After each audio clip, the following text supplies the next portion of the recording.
guys, it's me. I'm back. What's up, party people? We're like, Max, come on.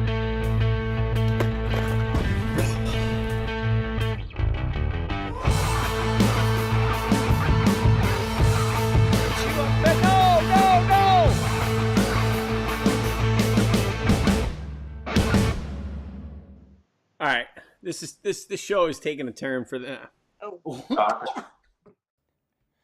What's going on, everyone? Welcome to another episode of Monster Bass Live. We're coming to you live from my home office. Last week, Jared and I packed up. Well, not last week. The week before, Jared and I packed up the entire studio, brought it from the office, brought it home, so that we can make a home studio. Because I was making them drive here in Los Angeles, if you want to go 10 miles, it's going to take you an hour. And an hour there, an hour back, I felt really bad. And so we moved it here. So this is going to be our look and feel for a little bit until we figure out whether I'm staying or going. You know, I just came back from Japan for the last week, and it was a really great trip with my son. You know, he's getting ready to leave. He's a senior, and he's going to leave and go away. And so now I'm going to have this house all to myself. And I don't know. Part of me thinks I can move into the back house, you know, once he's gone, and I could turn that into my home office and studio. And part of me thinks it's just time to go. But I don't know. Japan was great. You know, I don't know if you guys have been there now, but it's like a giant food court. Literally, you walk down the streets, and there's restaurants on every side. You go down the alley, there's restaurants on every side. You go 4 stories up, 4 stories down, there was restaurants. I think the most expensive meal I went to was 4 stories down. And it was some of the most amazing food. And I had a really great time. I got to, spend some time with my son, connect with him, and sharing the experience. And, the cool thing coming out of it was that we agreed that before he leaves for college, we'd all go on one more trip together. So really looking forward to that. So I hope you guys all had a happy Thanksgiving. We got a great show for you today. We got Mike McClelland on the show, and we're going to bring him on in just a minute. As always, I need to say thank you to my sponsor, Liquid Death, for keeping me hydrated. We're killing plastic bottles one can at a time. All right. And if you still don't know what Liquid Death is, I mean, it's just water in a can. But they just got valued at $700 million. So anyone that thinks I know what to do, clearly I have no idea what I'm doing. Let's look in the chat here. We got a few people. Ooh. We got some good people so far. Brian, T-Rex, Nathan, Beck, Westfall. We got Marty the Party. Army Outdoors. God. I hope you guys had great Thanksgivings. I can't wait to hear about it. All right. I'm going to screw up a lot today, only because I'm in full control of the podcast. Normally, I get to blame Jared for everything, and look off to the side and feel like, Jared did it. But it's all on me today. So bear with me, folks. Bear with me. All right, just a couple housekeeping duties. For some of you guys that count on getting boxes earlier in the month so that you can create content, we dropped the ball when we got the boxes late and all this other stuff. But good news, we just figured out early this morning how to tag you guys in the system, so your boxes will be the first ones that go out, and they'll start next month or this month. I don't know when we haven't really got it implemented. We just figured it out today, but I'm committed to making sure you guys get your boxes first so that you can create the content that you want. That helps you drive the views for your channels. What else? The rods are sitting in customs, and as soon as they clear and they put them on a truck and ship them to the warehouse in Memphis, we'll start shipping them out to you guys. Really excited for you guys to get them in your hands and tell me what you think. I think Debo dropped or is about to drop a video on his thoughts on the rods. I haven't seen the video yet, so fingers crossed that it's a good one. And then I think Mikey Balls has one coming up as well, so it should be good. Look at that. There's RC Bassin, Bradley, Michael Bradley. Look at that. Yeah, Gramps. Carroll. We got all the regular players. All right, guys, the phone line's open. Our guest today, he's no stranger to tournament fishing. Um, he's won 8 times. He's won over $2 million. Let me repeat that: $2 million. I can't make this stuff up. It's all over the internet, so it's not like I got his bank statement in front of me. I mean, it's there, and you probably have thrown one of his baits, and you don't even know it. But let's bring him on. Our guest today is Mike McClelland, and we're really happy to have you on the show. How's it going, Mike? Hey, it's going good, man. I'm just, as always, I'm out here living the dream. I couldn't be more blessed to be traveling around the country doing what I love to do. I don't think I would have ever made it sitting behind a desk full time. So I am definitely not going to complain about the life I live. What do you think you would have done if you weren't on tour? I would definitely be working within the industry in some way. I mean, there's just no doubt. I grew up in a family that my dad owned a paint and wall covering contracting business. I thought at one point I was going to be an architect, which did actually help through my livelihood. Now I actually learned how to draw when I was in high school, so that's Mm-hmm. helped out a lot with some of the bait designs that I've been fortunate enough to work with, Spro and Big Bite and some of the other companies I work with. But honestly, I would be in this industry some way. I'm too competitive not to have figured out a way to be in some kind of a competitive sport. And most of y'all that have followed my career know that I probably was never going to make it in the NFL or the NBA or any other professional sports. Sure. So what? So given that you started out, you want to be an architect. You probably can't write in cursive anymore, right? It's only printing. It pretty much, yeah. Yeah. Once you start that path, it's hard to write in cursive, but Yeah.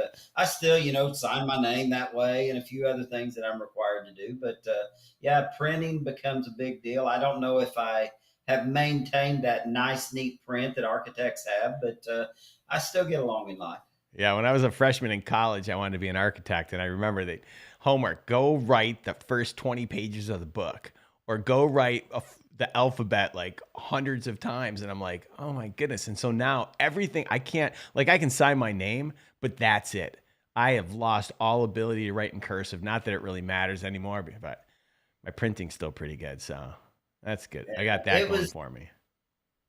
it was actually my senior year. I went and fished an event called I believe it was called the U.S. Bass Dream Tournament. I was Mm. midway through my senior year, 100% dead set on going to the University of Arkansas.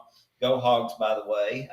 Be an architect, and somehow, some way, the good Lord kind of altered my path. I won 10 grand as a senior in high school. I Wow. came home from that event, told my parents that college was off and I was going to be a professional angler. And fortunately, it's worked out so far. And when you told your parents you were going to do that, what did they say? I'm not sure it wasn't a sigh of relief because I don't know if they really thought that I had it in me to be a full time student at the U of A. So I'm not sure that it wasn't kind of a relief at that point. They knew how much I enjoyed fishing, how much, the competitive aspect of bass fishing was to me. And I really believe that they were probably relieved when I told them I was going to pursue this dream. Nice. So fast forward, you get into the industry, you're cashing checks and you're doing what you're doing.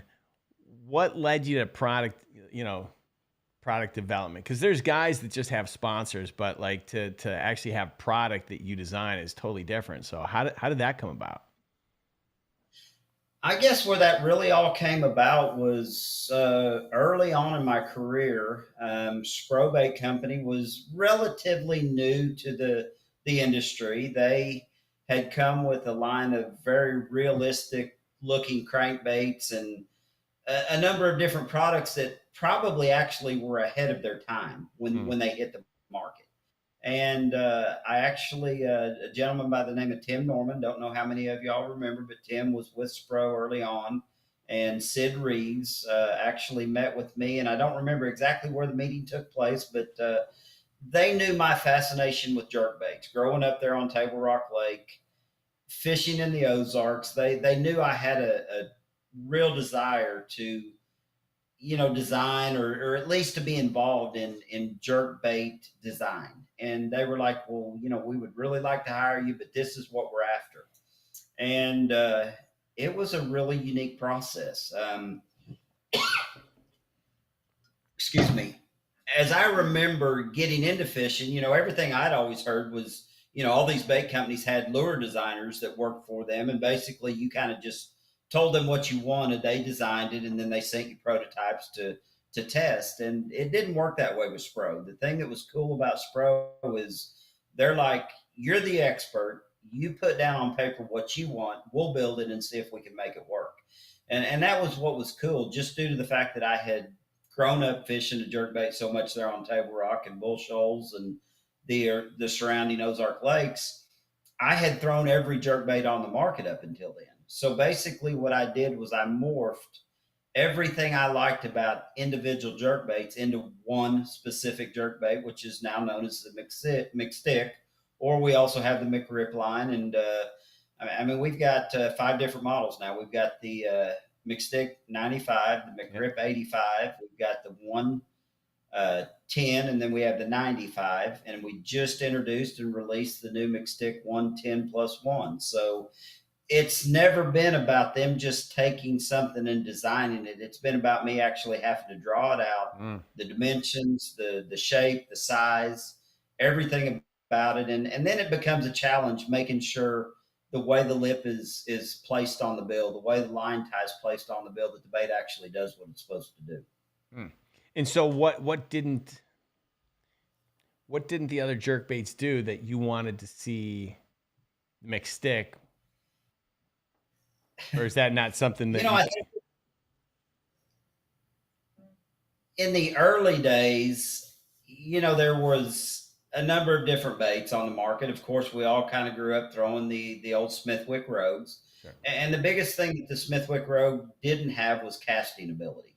It was a very light bait. The baits worked good. They swam good. There was a lot of good things about the bait. And then we got into the era where I believe Lucky Craft came on the scene. So I had thrown Lucky Craft baits. Megabass had just kind of entered the scene with the new Megabass 110s. And really just everything about those 3 baits enticed me to do the design that we did on the McStick 110. And it was a bait that the 110 original was designed to be a cold water jerkbait. You wanted a bait that would swim really tight in the water column. You wanted a bait that would come out of the package and be very close to neutral buoyant. You wanted a bait that had a weight transfer system in it, so when you threw it, you could actually cast it the distances that you wanted to. And I mean, in all honesty, I felt like we absolutely hit a home run when we designed and released the first McStick 110. Yeah. I think a lot of people would agree with you on that one. In fact, we got a guy that's been waiting 7 minutes to talk to you. Let's see what he has to say about this.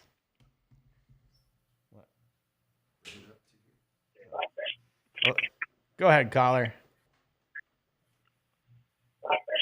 Hello, Rick. Go ahead, caller. This is Rick. Yep. Hello, Rick. Go ahead, caller. Don't turn down the volume on your computer. Go ahead, caller. Turn down the volume on your.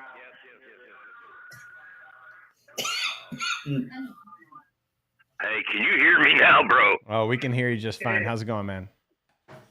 All right. Good to talk to you, Rick. Mike, I got a question for you. I'm here, man. I want to know why. I'm a Tokyo rig. I've been wearing them out here in South Florida the last month and a half. But, bro, half the fish I've been catching is hooked in the bottom of the mouth. And we all know that's just different. What's going on? That really puzzles me. I mean, you're not. The first thing I would say is, are you actually turning the hook right side up when you rig your Tokyo rig? But that just doesn't seem to make sense. Yeah, it's got to be how those fish are eating the bait or where they're actually set up in the water column. I'm punching grass. I'm going to have to say that, based on where they're actually set in the water column and the way they're eating the bait is the reason you're hooking them in the lower jaw. It's one of those deals. I don't know. A lot of people have a really strong hook set. Some people just kind of lean back and reel into them. And sometimes that can change where they're actually hooked. But it's really kind of odd with the Tokyo rig that you're having that problem because of the way the hook should set as that bait's falling. It just doesn't make a lot of sense to me why that's happening. No, it doesn't. I agree with you. Let me add one more thing that might. Okay, limited to fish from the bank, and where I mainly fish is at a public pier, and there's it's a real nice place. It's got a cover. There is a gap that you can set the hook sweeping. Is that the problem? Versus it very straight well up to the chest? Yeah, no, because I can't come up. All right. I'm going to say that's exactly what the deal is. Then when you're sweeping, it's actually rolling the trajectory of your hook set sideways, and the way those fish are eating. I was going to say maybe the fish are laying upside down in the water column, but that just doesn't seem to make sense either. I had a feeling it was the sweep, but like I said, where any other place other than that awning, oh man, straight up, boom. But under there, you can't do that, so you have to sweep. Right on. Yeah, they're probably hooked in the top of the jaw that way, or they're probably hooked in the roof of the mouth when you're able to go straight up, right? Oh, definitely. And that BMC hook is buried. Well, now you know what to do differently. Hey, thank y'all, and I'm so looking forward to my rod coming. Soon, my friend, soon, I promise. All right. All right. Thanks, Rick. You got it, man. All right. All right. Let's go to... Let's take another one. Hello, T-Rex. How you doing, Rick? Mike? How you doing? Good, man. Good to hear from you. I'm good. There's a good-looking trip you had going on there. I also would like to visit Japan and Tokyo and all over there. It's where we haven't been. Me and my wife's going to plan a trip in the next few years for that. Man, awesome sales you got going on right now, Rick. Thank I you. picked up a couple of the fishing poles. I picked up that sweet-looking lunker bag. Man, can't pass up those deals. Thank you. Hope you like it. The bags just arrived yesterday, so they'll start shipping. Yeah, that thing looks sweet. So, because I have my own boat, but then my partner's got a lot nicer boat than I do with better graphs and everything. So I fish with him on his. So it's going to make it easier to jump back and forth, knowing that I got a nice bag to do it with. Sure. So. All right, Mike, I have a question for you. Now that the water's getting colder and the fish are hovering at the bottom or suspended, you throwing an ice jig or a blade bait? Both can be really effective this time of the year. I mean, typically before it gets super cold, though, I'm going to be throwing that Spro rock crawler. I just got done filming this week on the Tennessee River in Alabama on Lake Pickwick, and the crankbait bite is incredible. I mean, until that water temperature really plummets and gets down into the mid to lower 40s, I really feel like a person can stick with some power fishing techniques. And the Spro rock crawler, I mean, we got 4 different models now. We've got the original RK55, we've got the RK50, the 55MD, and we just recently released the new DD50, which is what we threw this past week. It's a brand new crankbait, smaller profile than the original 55, allows you to fish smaller profile bait, down into that 8 to 12 foot depth range. And as long as those fish haven't really pulled out super deep, that's what I'm going to be doing this time of the year. But when it comes to what you were just talking about, Spro has a new blade bait that is incredible. I actually got to fish with the president from Spro last winter on Table Rock. We caught them as deep as, man, I think we caught some fish in 65 and 70 foot of water on this new Spro blade bait. So it's definitely something you need to check out. And the ice jigs have definitely been Well, really popular on Table Rock the last few years as well. yeah. Well, I'm out here in California. I mean, the water doesn't get freezing, but it gets. I think right now it was at 48 degrees the other day when I was up. Another thing I like to do this time of year is throw a umbrella rig, and what I do is I let it drop down to the bottom, and I basically use it like a big jig, but I just fish it a little faster than you would a jig. And I've been having a lot of success with that too. Sorry, I got a little sinus thing going on. Yeah, you don't sound Yeah, yourself.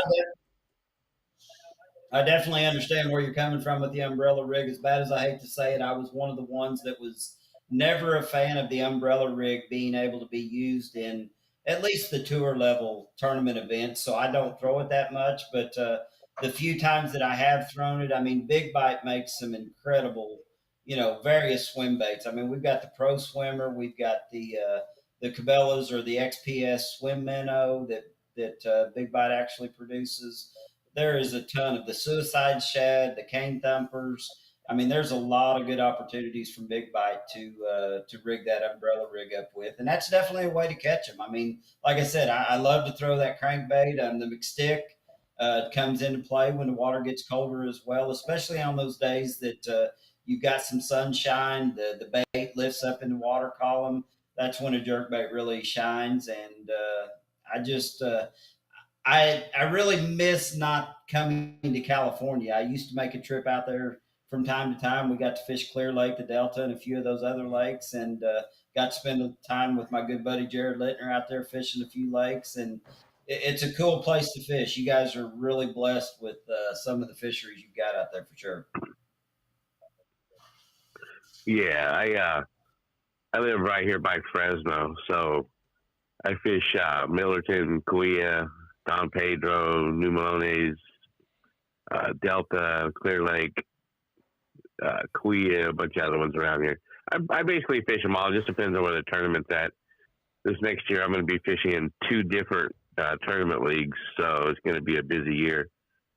So, all right, well, I don't want to take up too much of you guys' time. Thanks for answering my questions. I appreciate it. Rick, glad you had a good time on your trip. Thank you. How was Thanksgiving? You had a good one? And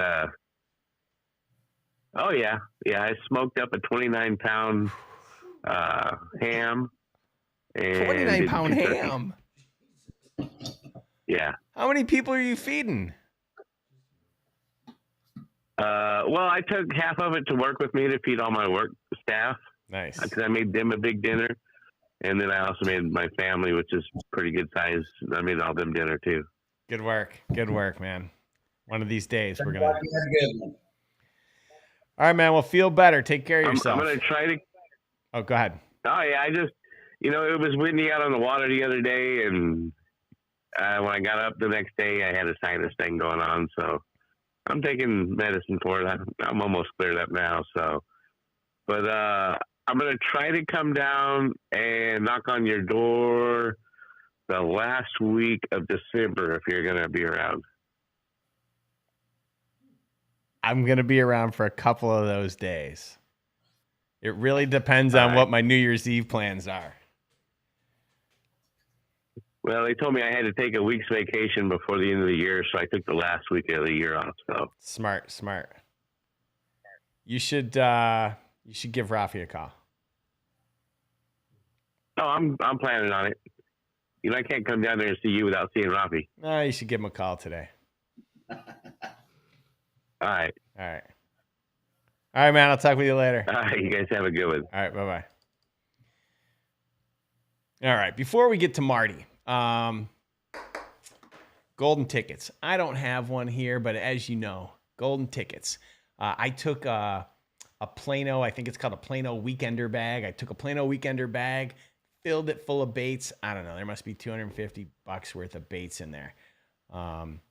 And pretty soon I won't be using other people's brands. I'll be just be using Monster Bass bags. So, you know the routine. Golden ticket time.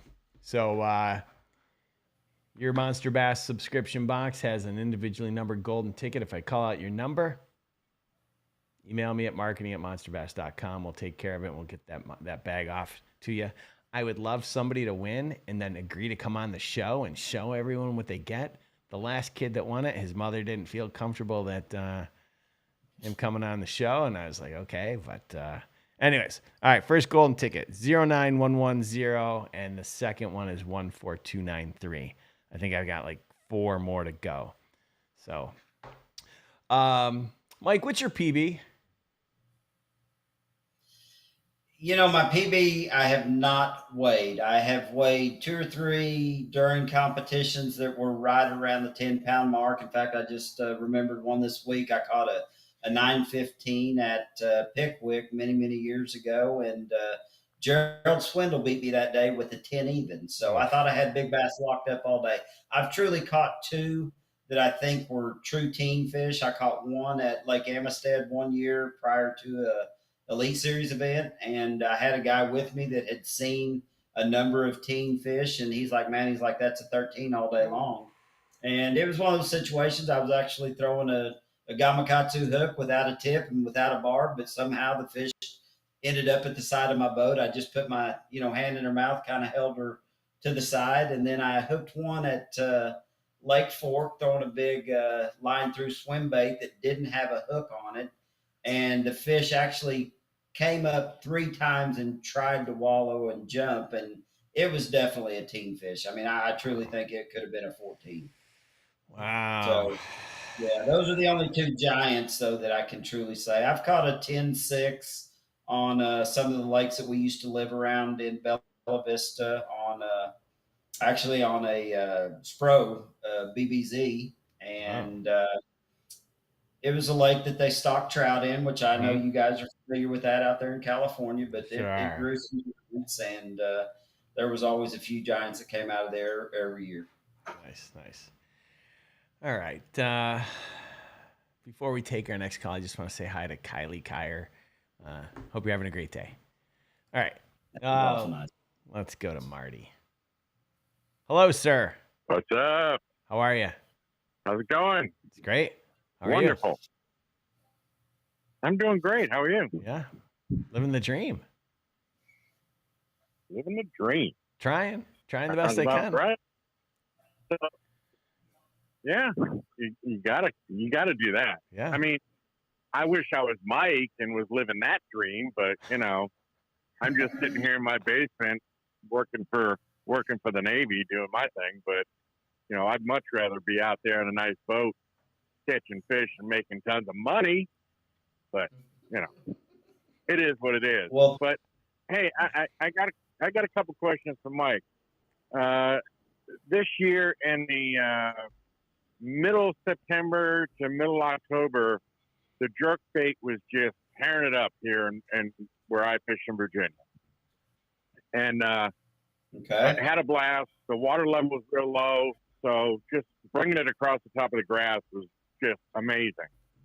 I got a couple questions for you though. Do you prefer a dressed treble on the tail or not? There are really very few occasions that I will throw a feathered Gamakatsu treble hook on the tail. I think there's certain times when the fish are really slapping at a bait. They're not just really keying on getting the bait, that I think a Gamakatsu feathered tail does make a difference. I think sometimes even just a red Gamakatsu hook can make those fish zero in and get the bait a little bit better. But I'm not just it's not the first thing I do. I mean, if I really get to missing a lot of fish, that's when I start thinking that way. But it's not something that I do on a day in, day out basis. Okay. Well, that makes sense, because the one day I was out there throwing a non-dress and I was getting a lot of fish just swiping at it and missing it. And when I did switch up to a dress treble, that seemed to do the trick, and I started catching them. And another question I have for you is, do you prefer, like a red hook over the standard? I very seldomly throw a red hook across the bait. If again, when it comes to fish slapping at a jerk bait, or if there's, if you actually can see that there's multiple fish trying to get a jerk bait at the same time, I do feel like a red treble hook. It just gives them a target. It gives them something to zero in on. And I've even played with moving the red hook from the front to the back of the bait, and they actually seem to get that red hook. So there's definitely something to it. I'm just one of those guys that, if they're getting the bait, it's like, if it's not broke, don't fix it. Now, when it starts not working, that's when I'm going to start tinkering with things. But I pretty well throw them straight out of the package most days. Other than changing hook sizes, I want to make sure that my baits are doing what I want them to do in the water column, whether that be float a little bit, sink a little bit. So I will change hook sizes probably more so than anything. But if I really start missing a lot of fish, I will either go to a dressed hook or a red hook. And Right. hey, I would say, man, Well, thank you for your service to our country. I mean, Rick and I were talking about it before we got on the show tonight. I mean, I feel extremely blessed to be living this dream, because I don't think like I told Rick, I don't know if I would have made it in any other occupation. But my wife and I are traveling right now. We normally travel in a fifth wheel and, kind of have our own space. We're in a hotel tonight. We just got done filming a show at Pickwick with fishing universities. We're on our way to Florida to do a little bit of pre-fishing for next season. And it is an incredible life to live, but it's not as glamorous as it is always put up to be. well, I mean, a bad day's fishing is better than a good day at work always. But Rick does great with the active duty and veterans with Monster Bass. They're a huge supporter of the veterans and everything that goes along with it. So that I always need to give a plug in to Rick for what he does to the vets and active duty that subscribe to the Monster Bass and are on here watching these live shows and watching all the videos. It's just amazing what Rick does. And, what I have noticed, I really picked up largemouth bass fishing within the past 4 years. I did a ton of fishing throughout my life, but really got back into it hard here the last 4 years. And something that I've really noticed about the entire bass fishing community is their support for the military, the vets, our first responders. All that type of stuff just seems to be inbred in the bass fisherman community. And I just think it's fantastic. I mean, it is what it is. And they all seem to want to support the vets, wounded warriors and all that type of stuff. So, as you being a pro, I'm quite sure you have plenty of run-ins with the vets. And I've never seen a single bass pro, turn their back on a veteran for any reason. They always are willing to shake their hands and say good things to the vets and active duties. So I salute you guys also, because people like you really show your support in many different ways. And I thank you for that. And Rick, one last thing I got for you. Yes, sir. Hey, you need to start making some Monster Bass rod sleeves for spinning rods. I just placed an order yesterday. Can't find them. Oh, perfect. All right. Hey, thanks, guys. I really appreciate it. You got it. Thanks a lot, man. All right, buddy. All right. All right. Bye. All right. That was Marty.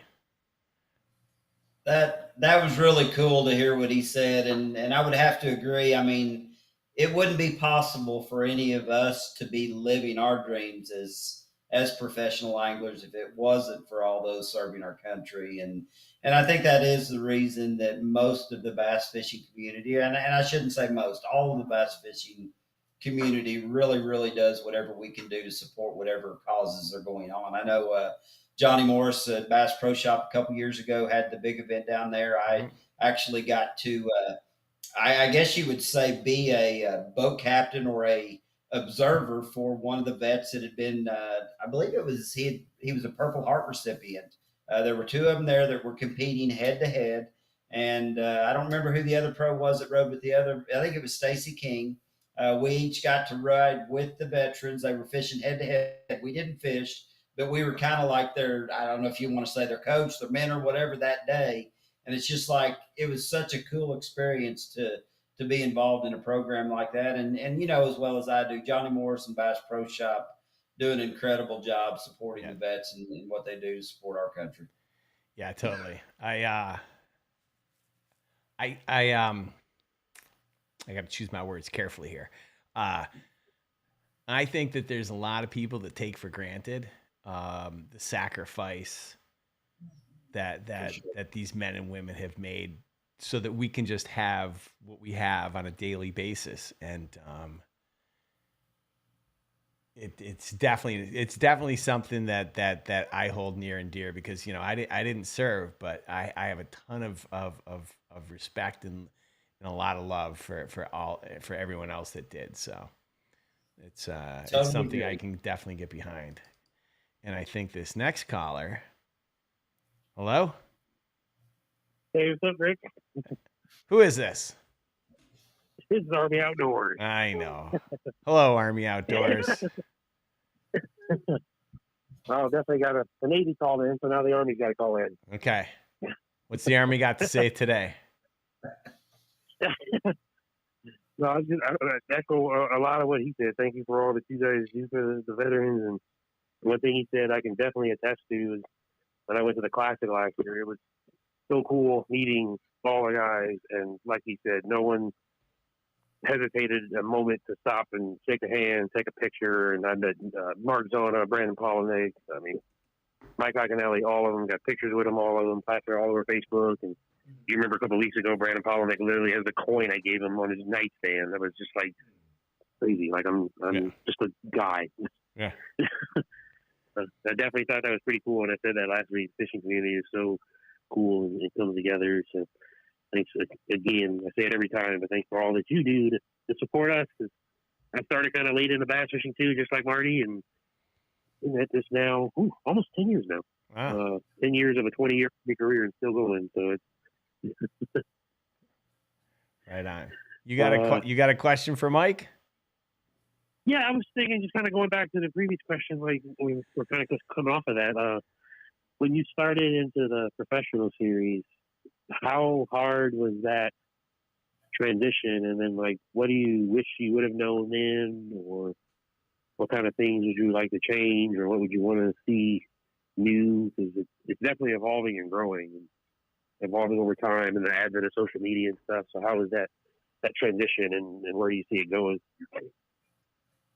I would have to say, first and foremost, I really wished I would have gone to college, whether it would have been to pursue an architecture career or whatever. I really wish I would have gone to college and got at least a degree in business marketing, because I was so green coming into the sport, not understanding the way business really operated early on in my career, that I really kind of floundered around for a lot of years. I mean, as I said, I started fishing tournaments before I got out of high school, and I really didn't reach the pro level till I was in my, lower to mid 30s. And, the time on the water, the time that I spent fishing tournaments was valuable. Don't get me wrong. But I really believe the education would have been much more valuable early on in my career. I had a lot of success early on. I was blessed, with a couple tournament years, my rookie year on the Open Series. And I really believe, had I understood business better, I could have advanced my career a little bit further, quicker, and just made some better decisions early on. I think the whole aspect of where professional fishing has gone in this day, with all of the social media, even would have been helpful with that education. I mean, I have very few computer skills. I mean, I've gotten better through the years. You kind of have to in this day and age. And thank goodness for my wife that does most of my social media for me. And, the great sponsors that I have to work with that set us up those opportunities to get with media people that make us look good. But there's just a lot of things that have changed over the years. When I first started fishing, it was truly all about what you did on the water. It didn't really matter what you did once you took your boat out of the water. It was on the water, what you weighed in at the end of the day, and that was kind of the end of it. We did have TV at that point in time, and we had some great TV shows. The old Bassmaster show was a big deal, but probably when the Major League Fishing Cup format was first introduced 10, 11 years ago now, that was what gave me the opportunity to probably advance my career as much as anything. TV was still a huge thing. The internet and the streaming stuff really hadn't taken shape and taken hold. And the opportunity to get the exposure that Major League Fishing allowed us to get in those early years of the Cups was a huge opportunity for me. It allowed me to start understanding there was more to the fishing world than just the endemic sponsors. I actually was able to, sign a deal with Cabela's Bass Pro Shop back in that era.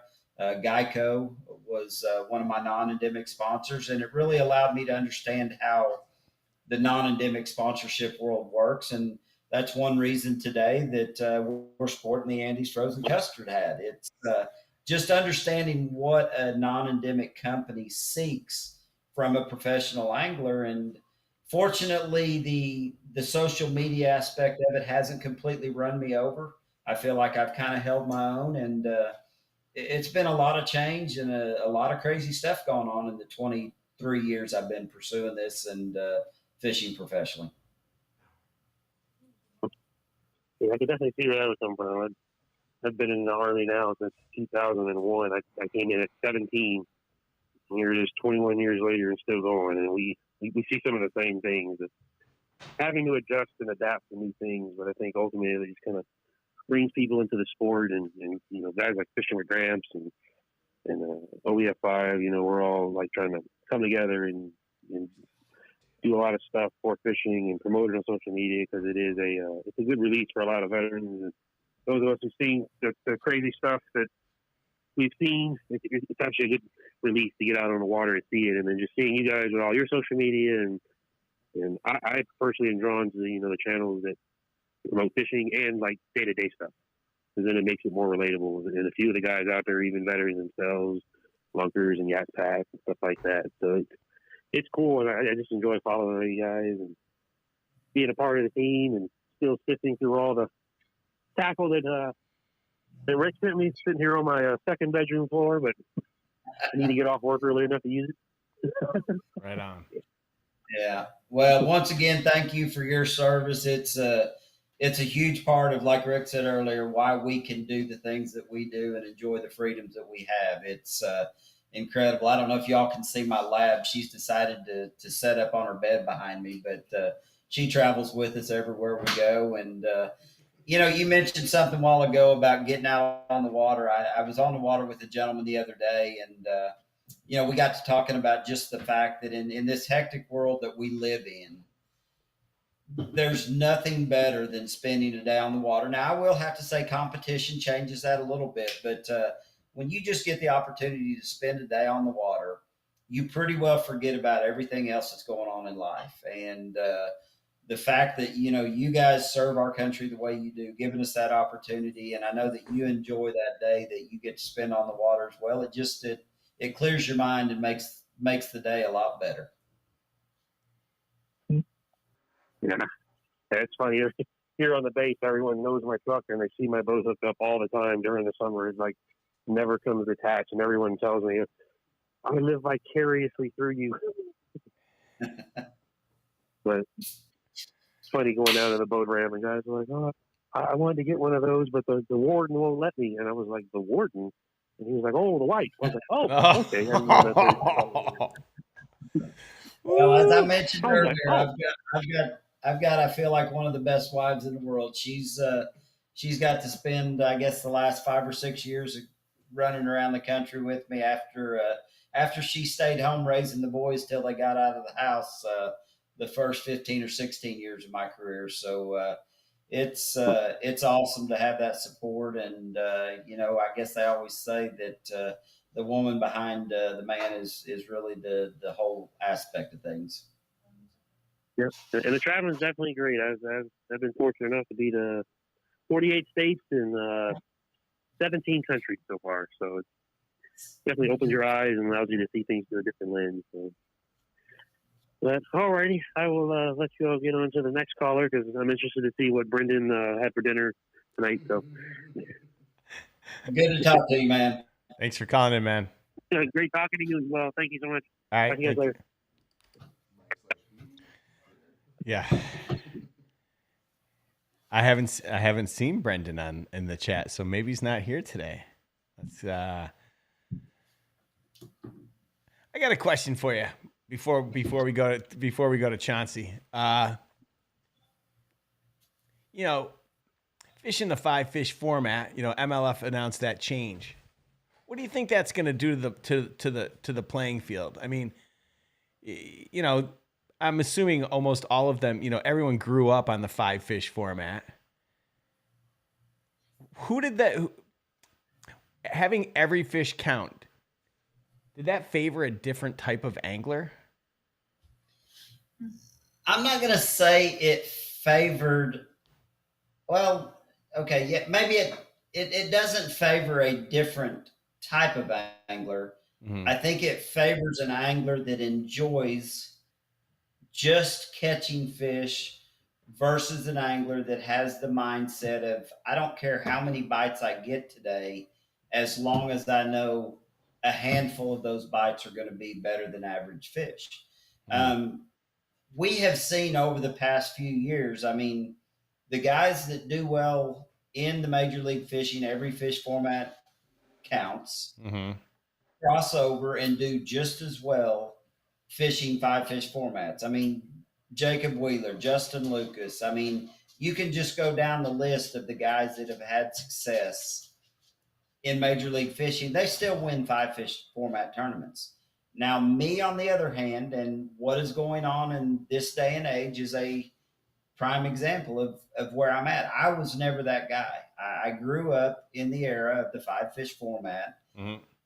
and it was just always my focus. I was never worried about how many bass a day I could catch. It was more about how many quality bass can I catch today. I was always that guy that fished for 6 to 10 bites a day versus someone that was worried about how many bites a day they could get. And the every fish format counts is absolutely the most intense format you'll ever fish in your life. I mean, sure. When we were fishing the cups, it was an absolute blast because it was truly at that point, it was kind of a sideline. We still fished the 5-fish tournaments on a day-to-day basis. Yeah. But when we got to go fish the no practice, Mystery Lake, every fish format counts, it was a blast. But as it progressed into the tour, I just have to admit it, I was not for it in the beginning. I really was shocked that when the tour, the Bass Pro Tour started, that it was under the every fish format counts. I really thought there might be a change in the early days of the Bass Pro Tour, but I didn't do well in that format when it comes to the day-to-day fishing. I love, like I said, those type of events, but I kind of like those to be specialty events. I like those to be bonus events. So I'm really looking forward to the fact that it has been changed back to a 5-fish. I wouldn't have been upset if it would have been a 10-fish limit. Mm-hmm. But I think when you put, I guess the best way to maybe explain it is, every other sport we have has certain restrictor plates. You look at NASCAR racing, the cars are all pretty well equal. Yeah. You look at what bats Major League Baseball players can use. You look at the fact that, every football field is 100 yards long. Everything counts for a certain point level or something of that nature. And to me, every lake that we fish across the country, I firmly believe there's only 1 or 2 sections of that lake that is capable of putting up numbers of fish.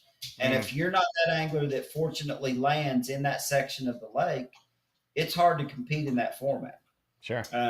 So that's just kind of my view on it. I mean, I've enjoyed the Bass Pro Tour from its inception. I've enjoyed the cups. I love that format, but I'm glad to see now there is a separation. Yeah. Yeah, I wonder what it's going to do to the competition. I wonder what do we see a lot of people jump back to Bassmaster? I mean, it was definitely, I think definitely from a content perspective, there's a lot more action in the, you know, every fish counts, and I think it made for great TV. Yeah, it'll be interesting to see what happens. I mean, everyone's got a soapbox to stand on social media, so I'll just leave my opinion at that.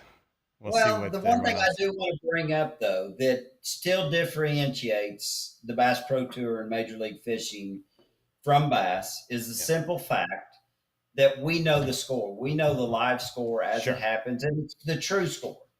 So the thing that I think that this is going to do to the competition, when you made that comment about what is this going to do to the competition, it's going to allow an angler to make decisions based on what that 5 fish limit is. I mean, for all Sure. of the years that I fished other organizations, you never knew the score. Right. So you were just out there fishing against the fish. This truly keeps it a true sport where you're competing against the guy that's ahead of you. You know that he's a pound and a half ahead of you. It's time to pick up a different bait and try something different. So I really think the aspect of what it does to the TV is really going to be quite compelling. I mean, it'll be interesting to see, but I know we've done a lot of research throughout the course of what would have happened if it would have been a 5 fish limit in this particular event. And it's really pretty interesting to see what changes it would have made and who the actual winner of some of those events would have been. So I think everybody needs to hang on, because I think the live scoring is going to really keep the excitement level there, because you're going to see guys make decisions to, you know, make a run, to pick up a big bait, to, you know, maybe even go to a finesse tactic. They've got, you know, 5 for 20 pounds and they need one more to make the cut. You're going to see guys revert back to a finesse tactic to go catch that one. So I really think it's going to just make the anglers make even more decisions than we've had to make over the past, you know, 4 years of the Bass Pro Tour. Sure. Well, I'll have to see what happens. Let's go ahead, caller. Hey, Rick. Hey. Hi, Mike. How are you? Man, Doing pretty good. Just trying to stay warm here in Texas. This weather is jumping up and down like almost every day. It's crazy. I know where you're coming from. I fished a little golf and fish pro-am event on Lake of the Ozarks last week, and we fished 2 days. The temperature never got above freezing all day. So I know exactly what you're talking about with these weather swings. Yeah, it's really weird this time of year.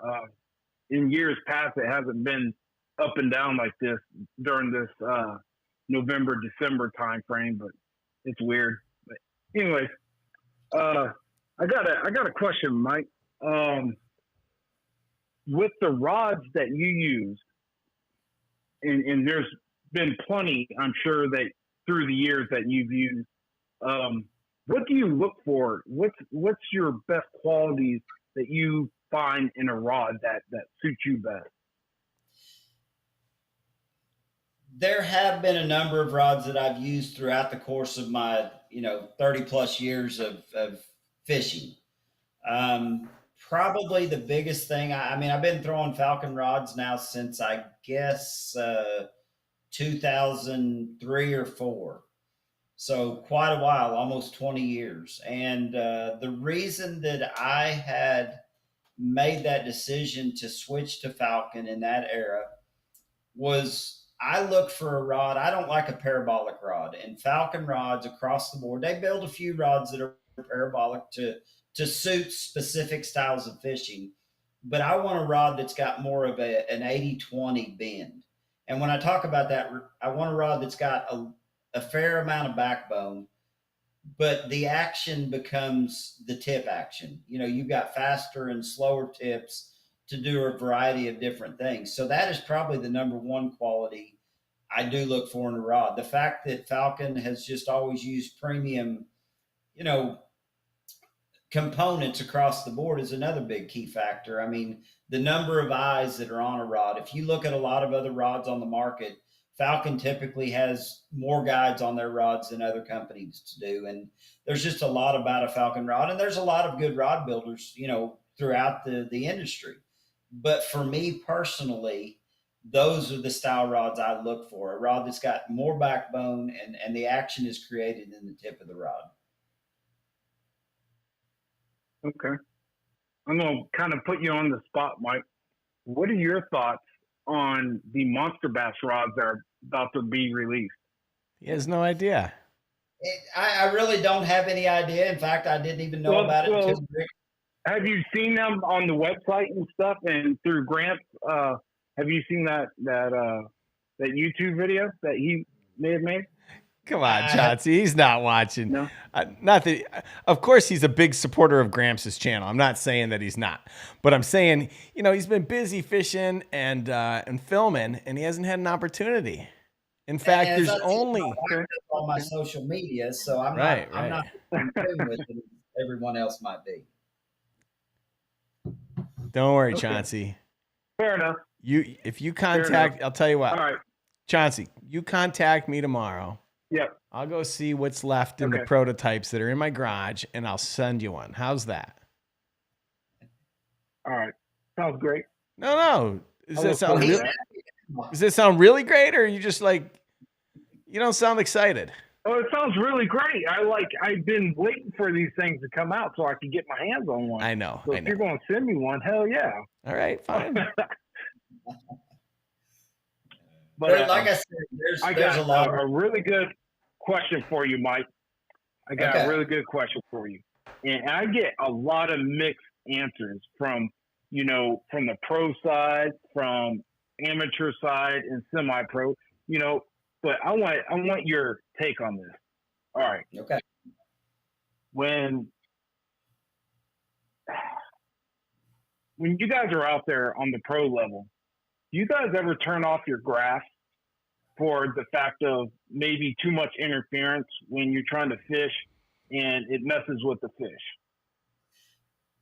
Most definitely. It's funny you bring that up because we had this conversation, I think this morning over breakfast.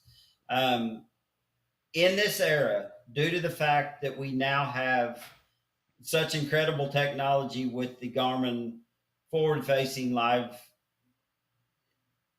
sonar, I have gotten to the point where I almost never run 2D when I'm fishing depths that allow me to use my live scope. I mean, the live scope is a different sound. It is a different noise in the water. And I truly don't feel like fish are keyed into that the way they are 2D sonar. I mean, for years, we've known as anglers that, the clear view, the side view, all of those transducers. I mean, if you don't believe me, just turn one on in your garage and stand back and listen to the noise it makes. I mean, the pinging sound that unit makes is incredible. And you can watch fish move away from the boat if you turn it on and off and you're sitting directly over them. So yes, I definitely feel like there are times, especially when you're fishing lakes and specific spots that you're really familiar with, that I do believe you can catch fish better without the use of 2D sonar.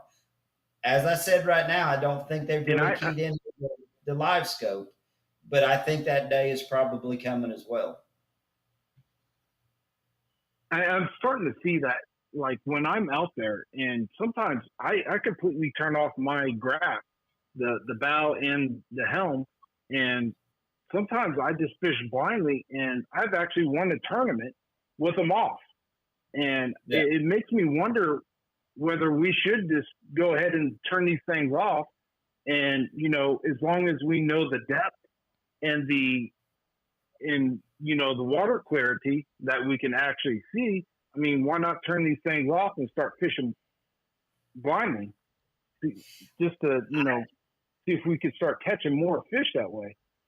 Well, I think there's definitely opportunities that you might catch more fish when you're familiar with the setting that you're fishing. But with the use of live scope and Garmin, I mean, I'm catching fish now that I would have never made a cast in the direction that that fish is in. I mean, there's days you pull up on a point or a stretch of bank that you normally catch them on, and you're throwing down the bank and you're not catching any, and you all of a sudden, turn your trolling motor out over the creek channel and you see them suspended over the creek channel with live scope. You throw at those fish and they're catchable. For years, we as anglers thought suspended fish were the hardest fish to catch. And honest to goodness, with live scope, suspended fish may be the easiest fish to catch because they're the ones that receive the least amount of pressure. The ones that are up there swimming up and down the bank, feeding on a regular basis, are seeing lure after lure on these pressured lakes. Those fish that are out there just chasing bait, they're not used to seeing those constant presentations. So there's definitely times I would agree with you, but I truly believe that forward facing sonar live scope has changed the aspect of what's going on in today's tournament fishing. I definitely know what you're talking about because I got active target on my boat, and there's been times I definitely have used like a crankbait or something, and I could see them literally chasing my crankbait up towards the boat, and then they hit it, usually about halfway. And yeah, I mean, it is great technology. Don't get me wrong, but I just feel like I'm starting to see that I'm catching more fish with it without it than I am with it because of the pinging, and that's why I wanted to get your thoughts on. So I definitely think that there are those opportunities when you're familiar with what you're fishing and you don't feel like it's a benefit to see where the bait is and the fish are. It probably is better to just shut your electronics off. But when you're faced with the situations that I'm faced with on a day-to-day basis, where we're fishing a lot of lakes that we're unfamiliar with, or we're fishing, new water on lakes that maybe we fished over the years, you've got to have that other technology to help you, find those brush piles, find the rock piles, find the hard bottoms. And if without that technology, you're going to miss some of those little spot on a spot kind of deals. makes total sense. Yep. Well, I Great appreciate question. you answering that for me. I definitely wanted to pick your brain on that. So Good question, Chauncey. All right, bro. Oh, Rick. Yeah. I see you wearing a pullover and it looks pretty cold out there in California, is it? Yeah, it's cold today. I don't know what the temperature is like, but here, I'll tell you right now. Oh, it still says Tokyo. You're just sitting inside with a hoodie, man. I didn't think California got that cold. It's like 50. It's like 50 degrees. And it's raining. Yeah. So, anyway. So I'm checking the temperature where I'm at right now. I'm sorry. I've got Ocala, Florida pulled up where I'm actually headed. Current location, we're 43 degrees, and it was actually right around freezing this morning when we finished up filming for the show that I just got done filming. So it's definitely the temperatures are up and down all over the board. So, all right, Chauncey. Well, thanks for calling in, and I appreciate hit me up talking tomorrow. to you guys. Oh, yep, definitely I will. Thanks, Mike, for answering the question. See you, Rick. You bet. See ya. Talk to you, Chauncey. All right, we got our last two calls of the day. We should probably do some golden tickets because if I don't, people will start screaming at me. All right, get your golden tickets ready. Yeah, golden tickets. Help me help you. Somebody win this so I can start cleaning out my garage. My garage is starting to look like the warehouse. My garage looks like that as well. Ugh, I have so much stuff. Okay. Brendan, you're going to have to wait a little bit longer. If you want, you can hang up, and I'll tell you when to call in because this next guy, let's see what he has to say. Go ahead, sir. Chestnuts roasting on an open fire. Rick Patrick is giving those deals. Oh my God. Poolside carols sung by a choir and folks dressed up like Eskimos. What's up, guys? Happy holidays. Mr. Happy Gambit. holidays as well. How are you, sir? Here we go, guys. Rick done had that Wagyu beef. How was that steak over there, man? I got to ask, how was you and your son eating the steak? That's the first question out of my mouth. What's up? The steak, the Wagyu is amazing. And we're pretty fearless, so I'll probably upset a few people, but I ate everything that they eat over there. And so I ate horse, I ate sparrow, I ate the blowfish, and I did eat whale. I felt like I was doing something wrong when I ate the whale, but it's when in Rome. Don't feel bad, man. When you go to Asia, as long as you don't eat a rat or a bat, you're okay. Sometimes you eat that rat or a bat, you come back with something. So you're standing here talking to us, so it's all good. Nothing happened to you. So I know I'm already happy for you that you're here and you're talking, and Rick is not in somebody's ICU saying he ate something he didn't supposed to eat. I actually got to go to Japan a few years ago with Sunline, got to tour the Sunline facilities over there, and I just learned real quick not to even ask what I was eating. The only thing that I really missed was my unsweet iced tea. I mean, it was rough being over there and not being able to get just traditional black tea. Yeah. I think when I finally got back to the main city, the best side I saw was a McDonald's, so I could just get a normal unsweet iced tea. But the food was incredible. I mean, I don't know what I ate while I was there, but it was some good stuff. Oh, one other thing, Mr. Gambit, that I should add to the list. I ate the sperm sac of a fish, and they didn't tell me what it was until after. And I'm not gonna lie, it's not the first time I've tried it. I was at a sushi restaurant and I saw these Japanese guys in suits, and they were all, they looked like they knew their way around. And I said to the guy, I want whatever they're having. And he's like, oh, Shirako? And I'm like, yeah, that's what I want. And I ate it, and I was just like, oh. Then he told me, and I was like, what did I just put Rick, officially right now, my man, they're going to officially say, Rick, he swallows. Oh, my God, he swallows. Good Lord, he ate a swallow, and he swallows. He ate a swallow, and he came back swallowing. Oh, my God, Rick, you didn't do that. Tell me you didn't. That's not right. That's not right, Mr. Gambit. All right, you got a question for Mike. Of course, man. I'm going to take it off the rails. Now, I know, Mike, you just told me the wife handled everything. We're going to put something, let her listen to this podcast. When you came out with your mixed stick, that thing was rocking. It had a great name, and anybody with a name like Mick should have been coming out with more lures, because I was ready for the McJig. I was ready for the McCrank. I was ready for the McSwimbait, the McSwimmer. I didn't got none of that, man. Come on. It's 2023. You talk to Spro. You find out if they can put some of those other baits together. Talk to Brendan. He's coming on. He makes swim baits. Let's make you a McSwimmer for the spring. Let's get you some other baits with Mick in it. Because I'm telling you, there's nothing better than to say, with a name like Mick, you could walk in the door and say, look, it was desperate. He pulled out a McJig with big lips, and he threw it at the bottom of the lake 40 feet down and pulled up a lunker. A Mick lunker is bringing it to the boat. Man, talk about it's made for TV. You got a name that's made for TV and sports clips all day long.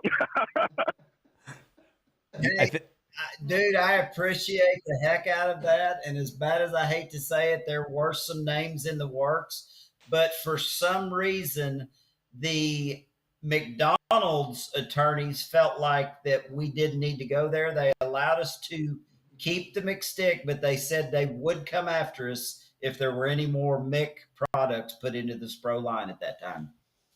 Wow. Pretty crazy, huh? Don't worry about it, man. McDonald's been doing it all the time. If McDonald's can make a freaking McRib, you can make a freaking McJig. They can't say nothing about it, man. You get to rock with whatever you want to rock with. Oh, Mr. Gambit. I love it, dude. You're funny.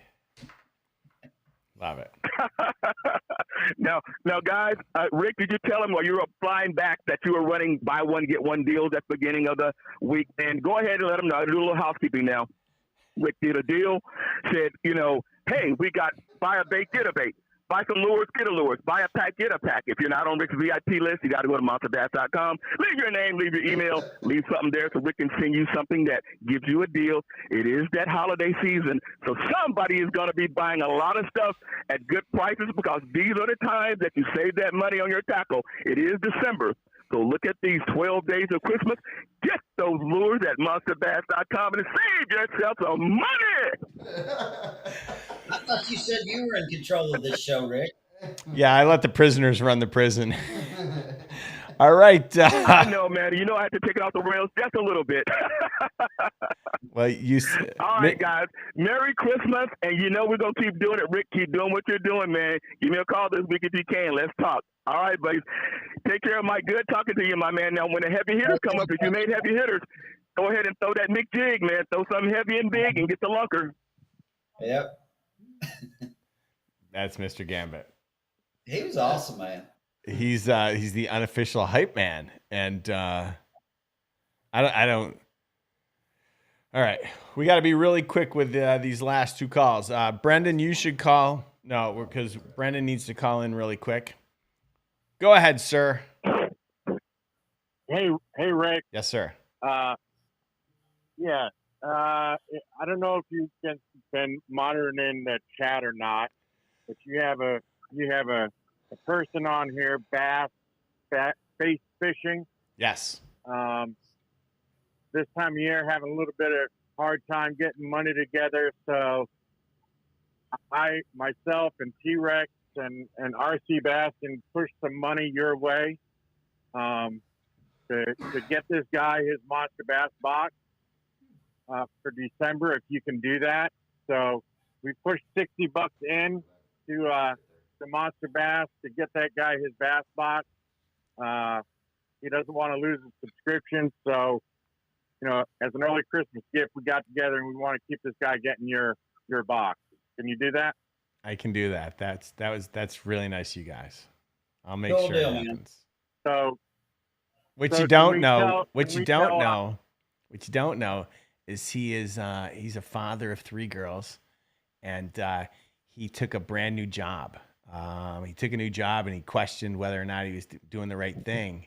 And he posted it in the Monster Bash Nation channel. And I think he's doing the right thing because, anytime you got to make a tough decision, but you're doing it for your family, it's the right decision. And I told him he should be proud of himself. So I think what you guys are doing is great. And I'll make sure he gets that box for you guys. Cool. Perfect. Thanks, Rick. We really appreciate it. No, I really appreciate you guys. Buddy. You got it, man. Hey, we do what we need to do to keep people happy and keep people getting your stuff. Thank you, sir. Thanks, man. Really appreciate it. All right. Bye. All right, bye.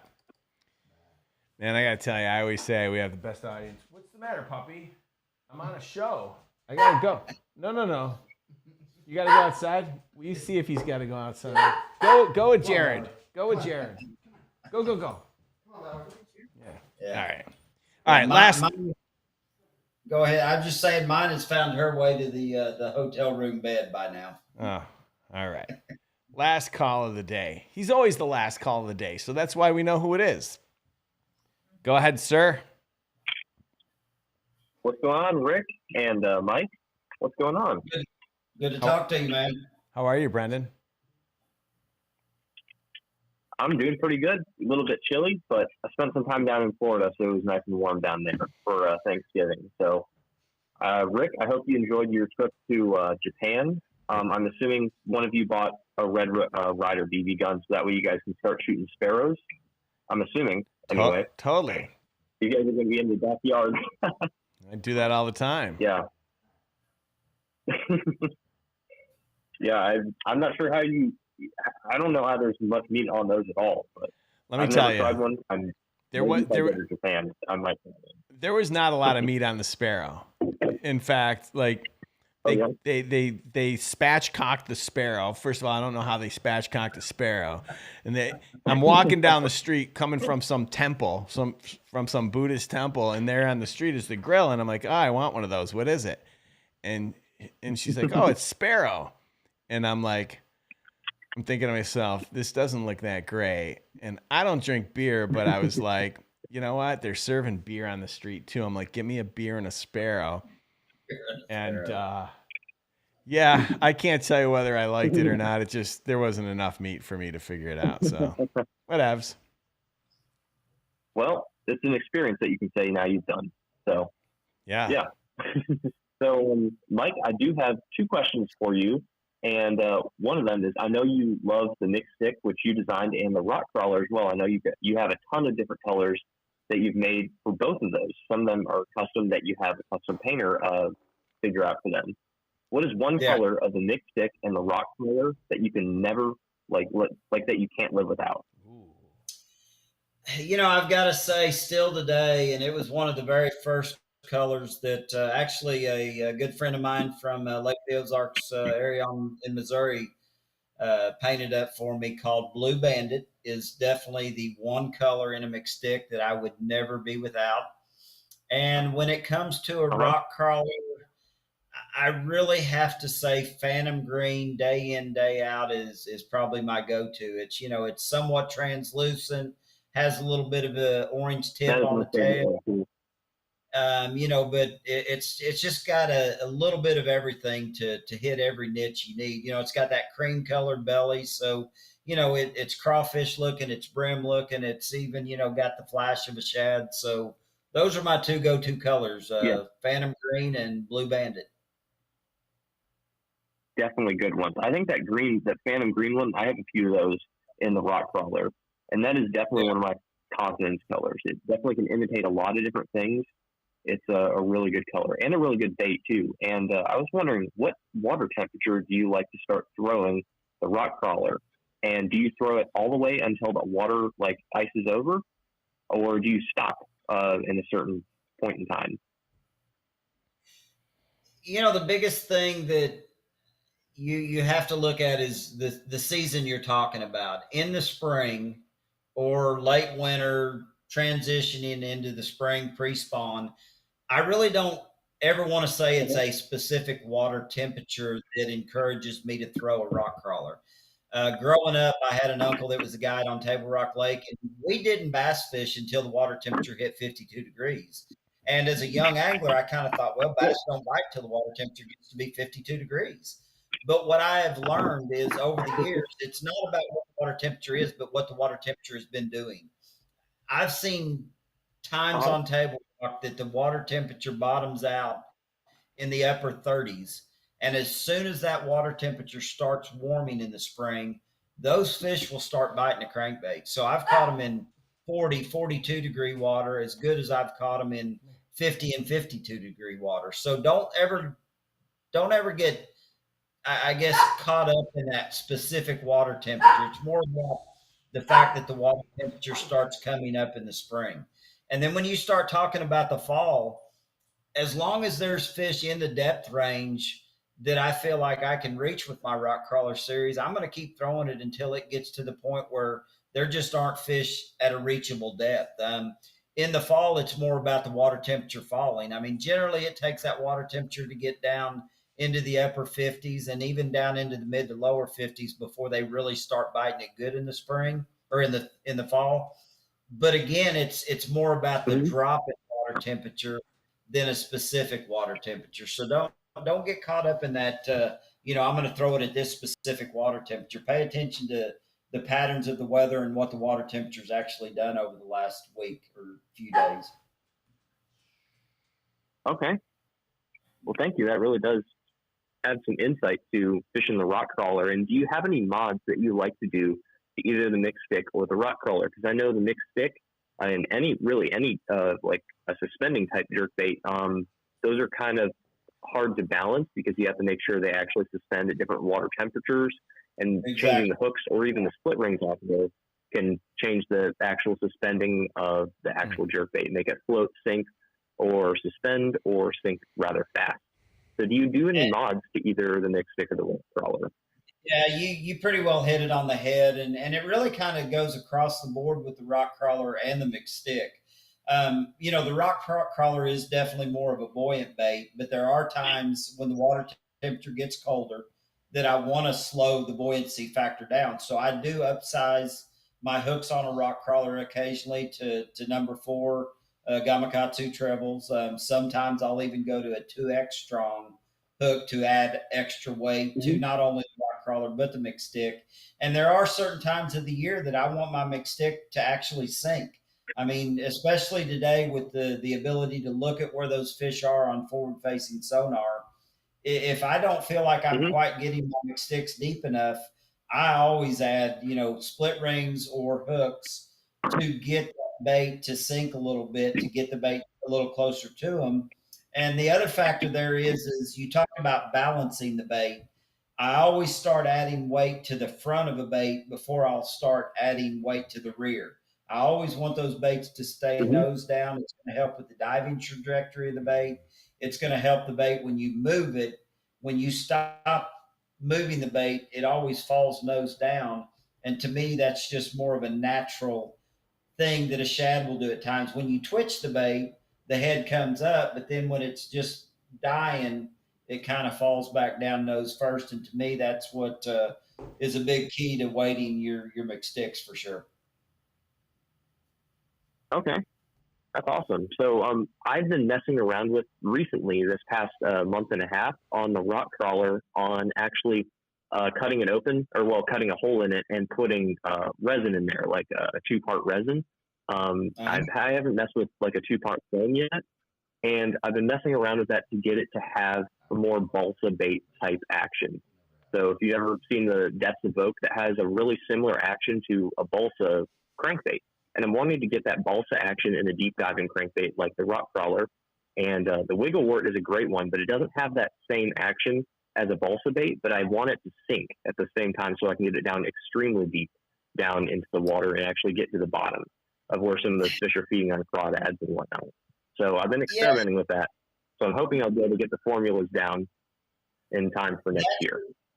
That's a tricky situation. I know that over the years that anytime I've had a bait that, maybe I've hit a few too many rocks with and they get a little bit of a crack in them. And when that bait fills up with water, it completely changes the action. Now, I don't know what a resin does to it, but there have been times that I've wanted to get a bait deeper. And, there are guys that Carolina rig crankbaits. And if you really wanted to get it down to maximum depths, you might want to just try Carolina rigging it, because I think a lot of times when you start changing the composition of the bait, your action changes so much in that bait that it may not be quite as effective.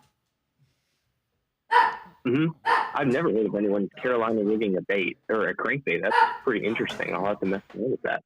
Thank you. There are guys that have been known to do it, so it might be worth a try if you want to get one really. Yeah, for sure. Definitely. So, Rick, I hear dogs going crazy, and I don't want to take all of y'all's time, so I'm going to head out. What'd you have for dinner? My mom made breaded chicken tenders, so all homemade from the chickens we raised. Yeah. And then we have asparagus from our garden, and we had butternut squash, homemade brownies, and ice cream. That was a pretty darn good dinner, I have to say. I sure wish I was having a home cooked meal tonight, but I do believe I'm gonna try to find me an Andy's frozen custard for dessert. There you go. There you go. Oh yeah. All right, Brendan. Well, That thanks for is calling in, man. Hey, thank you for having me. All right. And I'll probably give you a call sooner or later. All right. Take care. Thank you, guys. Bye. All right. Well, listen, Mike, I really appreciate you jumping on. I know we went a little longer than I anticipated. Thanks for. I'm getting hungry, so it's yeah. close. So I just want to say thank you to your wife for giving sharing Mike with us for 90 minutes, and I appreciate you taking the time. And hopefully someday we can have you come back on the show again. I definitely enjoyed it. It's been good to be here tonight, and just anything I can do to help out, don't ever hesitate to reach out, man. It's been a good show. I appreciate it. Appreciate it. Thank you so much, and good luck next season. Thanks a bunch, man. We're out. All right. Take care. Bye. All right, guys. That was really great. I like today's show. I got to figure out how to work the chat better when I'm doing it all by myself. And my desk isn't very big, and I got all my crap in the background. But yeah, it was a great show, and he's a really nice guy, and I mean, he's designed some pretty sick baits, so he knows a thing or two about fishing. So,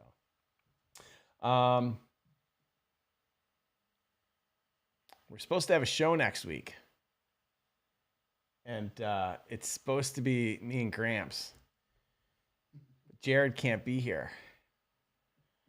So I have to figure out how to make this whole thing work by myself, which means there'll be a couple late night Monster Bass After Dark where I go on at like 9 o'clock at night and see if I can do this whole thing myself, or we're gonna have a problem. Because our other producer, Conrad, like I said, he's a rock star, literally, and he's over in Europe touring with his band. And Jared is a photographer, and he booked a gig with, I don't know, probably some supermodel or something. I think he should still be here with me, but hey, I get it. It's a supermodel. Rick, have Gramps do it. Yeah, Gramps can come right over here and work the soundboard and all this other stuff. Like, one of these days I should like do it behind the scenes when we're not staring at my office. Yeah. Oh yeah, we should have Mr. Gambit come by. One of these days we're gonna do it from my backyard. Well, the problem is then it's just me and Mr. Gambit. Who else could be here? Rafi. We could have T-Rex come down. Oh, we could actually do that. That could be pretty good. All right, listen. I'm so excited that we have a golden ticket winner today. And I saw the email hit my inbox. So I'm going to contact him. If you didn't give me your phone number, email me your phone number. I want to try and get him on the show so that he can unbox his golden ticket prize live. Because I think people don't believe that I actually send stuff. So that'd be dope. Anyways, we got a couple more golden tickets. Let me see where they are. Golden tickets. 1, 2, 3, 4, 5, 6. There they are. What is wrong with my dog? All right, there's your golden tickets, folks. 11809-13672, 12430-14293, 13051, 09110, but that's the winner. We got to go. My dog is losing his mind. I am not sure what's going on, but he is barking at something. So thank you guys so much for tuning in. Till next week, you guys stay safe out there. I appreciate all of you. Don't forget the 12 days of Fishmas. Every day we're launching a new deal on the website. Go to the gift guide in the store. Ridiculous stuff, ridiculous deals, new stuff added every day. I love you guys. Bye.